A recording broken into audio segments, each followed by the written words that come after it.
Well, hello everybody, and welcome back to G Bear's Off Grid Ways, a homestead in the desert. And yeah, I'm showing you the sky and the geoengineering trails that have been going on all day here. And we are supposed to be having a storm move through here in the next few days. Not supposed to be tonight, but tomorrow night, Saturday and Sunday. But tomorrow night is just a light start. And then Saturday, we're supposed to get the main part of the storm, and then tapering off on Sunday. Some of the TV models are showing it going into Monday, too. We'll see. I'll be glad to have some water come down. Anyway, one of the things that happened last night was just as I was getting ready to go to bed, I got up, and I usually have the overhead light on the kitchen fan. I don't run the fan, of course, in the wintertime, but I do use the light up there to light up the kitchen. I'll sit at the table and I'll answer comments and stuff like that, and I'll also stream some TV shows on Tubi TV, which my favorite is How Things Are Made, or How It's Made is the name of the title of it, and that's on the Science Channel. But they show you how everything is made, one item after another. How somebody puts it together from the get-go all the way to finished product. I find it quite interesting. So anyway, I got up last night to shut off the light to go to bed, and I pulled on the chain, and it just wouldn't pull. I mean, it didn't have any retraction to it, or no click or nothing to shut the light off. And here it is, right here. You can see the shiny part that was up inside of the switch, and it's just hanging out. So this one was bad, and I couldn't shut the light off. So what did I do? I cried. I jumped up and down. I said, oh no, what am I going to do now? No, actually, I just unscrewed the light bulb. It was that simple.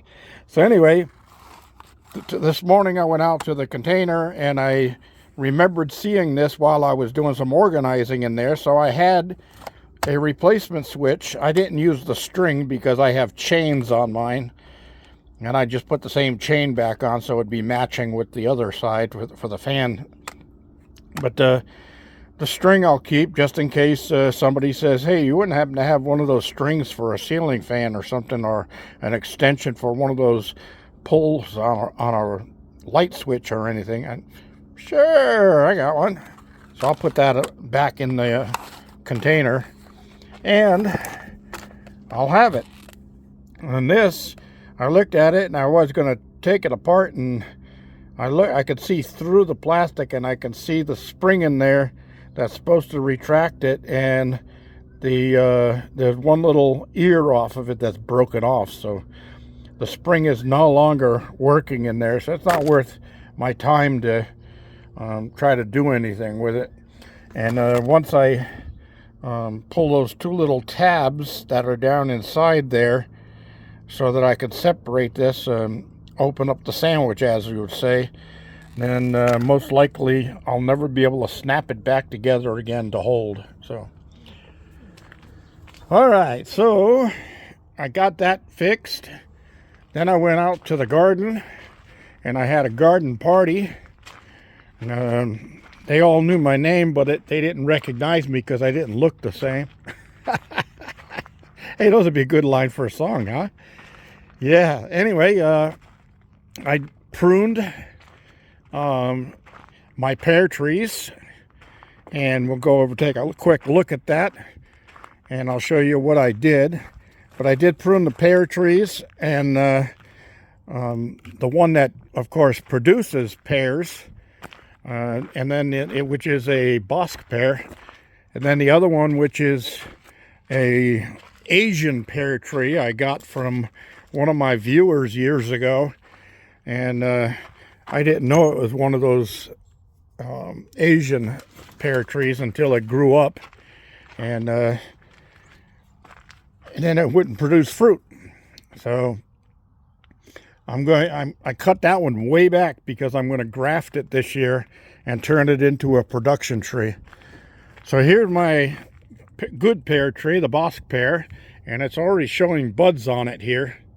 You can see the little buds on the ends of the branches there. And yeah, this is going to start blossoming pretty soon and kicking some leaves out. And the same with these apple grafts I got on here, the 2 apple grafts. And I'm going to be putting a couple more apple grafts on here. Probably going to do that right after this rain on this weekend. So next week I'll be doing some grafting. And anybody who wants me to video that and show you how I do the grafting, leave a comment down below and I'll be glad to answer you and let you know that I'm going to do it and or not or whatever. Anyway, in the pot here, I took some of the clippings off of the grapevine because I pruned the grapevine back, and I stuck those into some soil and soaked them down real good and set it out here so that when it does rain, it does get a good rain soaking. And I'm going to see if I can root any of those. And I stuck a few down here in the garden soil. My onions are doing great. Thanks, Deborah. Now over there, all those branches are from the pear tree that doesn't produce.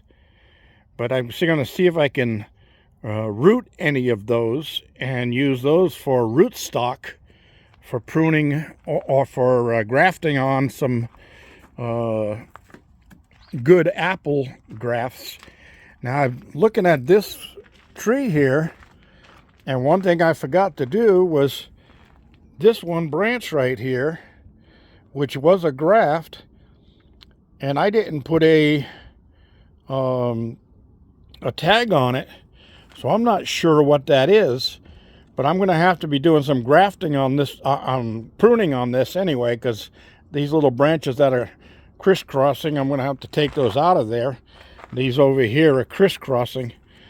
So I'll be using some of the branches that come off of there to graft onto my other pear tree over there and this non-production pear tree.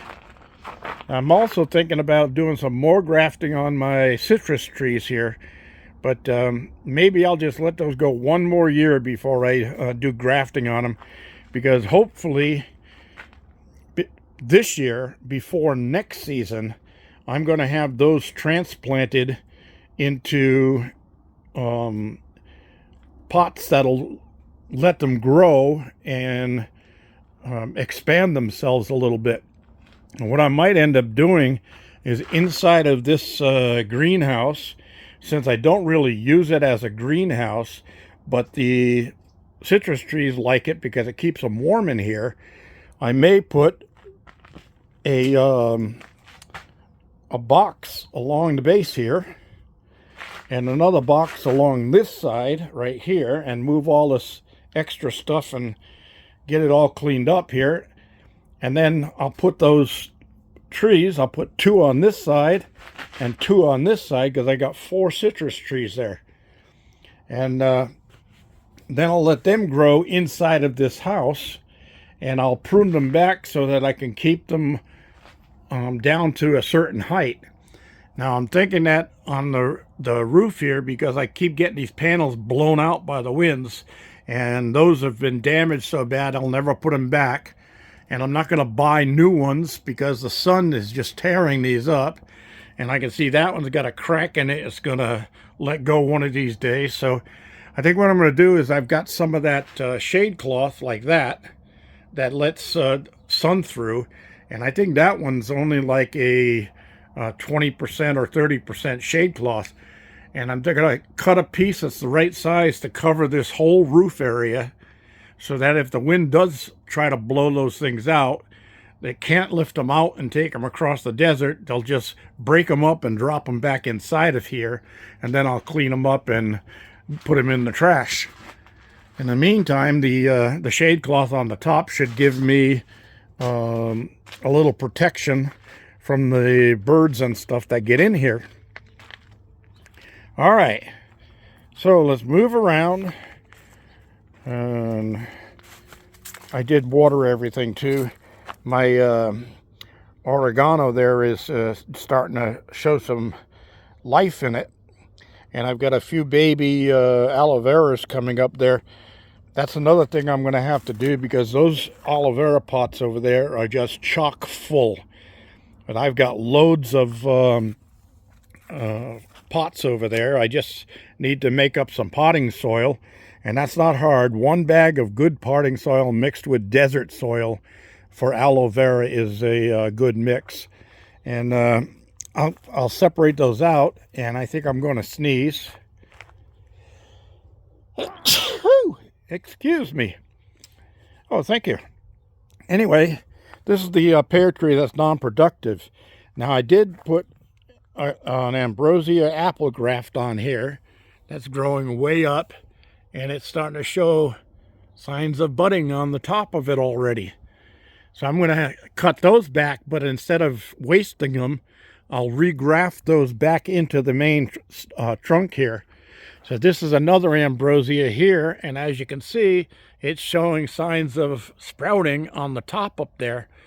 So what I'm going to end up doing is cut this branch off right here, and then I'll take the 2 from here, and I'll bark graft them, or actually I can do 4 of them into here, and then turn this whole branch into a ambrosia apple branch. And this branch right here, I'll probably just cut that out of there and then seal it so that it doesn't disease the tree. This has got wax on it from failed grafts, and this is a graft from the pear tree that was growing, but then last year for some reason it just died off. So I'll have to do another graft if this one doesn't show any signs of budding this year. Same with these 2 that are on here. I'll be cutting that one off way down low, and I'll be grafting some apple into that, probably off of that tree over there. So I'm going to turn this into a apple tree, predominantly apple tree, but I'll also throw in 1 or 2 branches of pear so that I have multiple fruit growing on one tree. That's a good way of doing it, because it takes less room and I get more fruit in less room, less water, less fertilizer, all of that stuff, because I'm only taking care of 1 tree and I'm producing the fruit of 4 trees. So I'll be getting to that, and I'm sure you guys are going to want to see it. These trees here are just beautiful shade trees, and they are of an evergreen species, so they stay green year-round. Now, these things grow pods on them when they're ready to start reproduction, and that's how I ended up getting these trees. I was in a restaurant parking lot, and they had these trees for shade trees, and the trees had hundreds and hundreds of seed pods on them.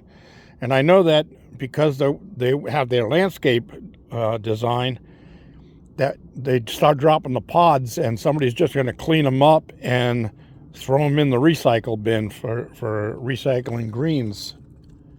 Oh, it looks like Diogi is just come home. He's late for supper. The others have already eaten, so I'm going to have to go see if he's got some food.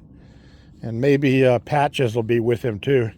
But he just came from that direction, so now I know where he's going. All right. Like I said, I have these stuck in the ground just to see if they root. And if they do, then I have some more root stock going. Cool. All right, everybody. Thanks for joining me. This is G Bear signing off.